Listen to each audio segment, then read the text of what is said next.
Congress party official Twitter handle నుంచి వచ్చినటువంటి ఒక ట్వీట్. అదేంటంటే అదానికి మోదీకి మధ్య సంభాషణ ఉన్నట్టుగా ఒక ఆర్టిఫిషియల్ ఇంటెలిజెన్స్ తోటి క్రియేట్ చేశారు caricatures, AI generated video. Modi Adani మోదీకి ఫోన్ చేసినట్టు, అదానీ నేను చాలా కష్టాల్లో ఉన్నాను, నాకు డబ్బులు కావాలి, ఇప్పుడు సాయం చేయాలి అని అంటే మోదీ వెంటనే ఎల్ఐసి వాళ్ళకి ఫోన్ చేసి మీరు డబ్బులు ఇవ్వండి అని అంటే, ఇది ప్రజల డబ్బులు కదా అని అంటే, లేదు ప్రజల డబ్బులు అయితే ఏంటి, నాకేంటి, నాకు అదానీ ముఖ్యం అని చెప్పేసి ఇప్పించినట్టు ఒక వీడియో అఫీషియల్ హ్యాండిల్లో పెట్టడం. ఇది కాంగ్రెస్ అఫీషియల్ హ్యాండిల్లో ఏఐ జనరేటెడ్ వీడియో వచ్చింది. సేమ్ ఇట్లాంటి వీడియోనే ఇంతకుముందు ట్రంప్తో మోదీ మాట్లాడినట్టు జీ హుజూర్ అన్నట్టుగా ఒక వీడియో చేశారు డైరెక్ట్గా. అందులో ఏంటంటే మోదీ ఎలాగైతే ఉంటాడో అలాగే ఒక ఏఐ మోడల్ని అందులో పొందుపరిచారు. ట్రంప్ మోడల్ వచ్చింది, అదానికి సంబంధించినటువంటి క్యారికేచర్, ఇవన్నీ ఉన్నాయి. సో కాంగ్రెస్ పార్టీ ఒక కొత్త సంప్రదాయానికి తెరతీసింది. సో నిజానికి కాంగ్రెస్ పార్టీ ఈరోజు నరేంద్ర మోదీ గారిని విమర్శించాలనుకుంటే విమర్శించే పద్ధతులు వేరు. ఏఐ జనరేటెడ్ వీడియోని డైరెక్ట్ కాంగ్రెస్ హ్యాండిల్లో పెట్టడము అనంటే సేమ్ ఏఐ జనరేటెడ్ వీడియోస్ ఎవరైనా చేయొచ్చు అని చెబుతున్నట్ట కాంగ్రెస్ పార్టీ.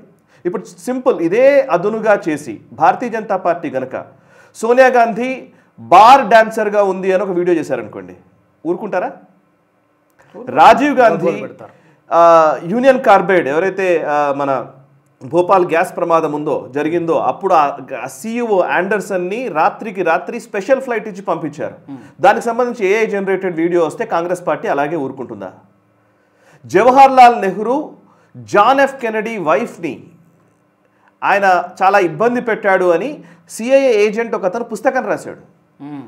సో దాన్ని బేస్ చేసుకుని జాన్ ఎఫ్ కెనడీ వైఫ్కి అండ్ నెహ్రూ గారికి మధ్య ఏం సంబంధం ఉందని ఎవడైనా ఏఐ జనరేటెడ్ వీడియో చేస్తే ఊరుకుంటారా? AI generated video same Jawahar Lal Nehru Lord Mountbatten వైఫ్తో వాళ్ళిద్దరి మధ్య సాన్నిహిత్యం ఉందని చాలామంది పుకార్లు ఉన్నాయి, చాలా లెక్కలు ఉన్నాయి. దాని మీద వీడియో చేస్తే ఊరుకుంటారా కాంగ్రెస్ పార్టీ?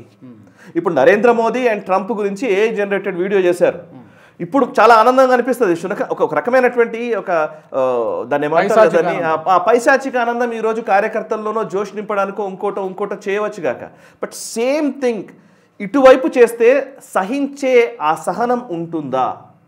అది దేనికి సంకేతము? ఎటు వెళ్తుంది? ఒక ప్రతిపక్ష పార్టీ, బాధ్యత కలిగినటువంటి ప్రతిపక్ష పార్టీ ప్రధానమంత్రి విషయంలో ఇలాంటి ఆరోపణలు, ఇలాంటి వీడియోలు చేయడం సహేతుకమా? ఇది చాలా ఇంపార్టెంట్ విషయం. మీరు ఏదైనా సరే ఏదైనా చేయొచ్చు.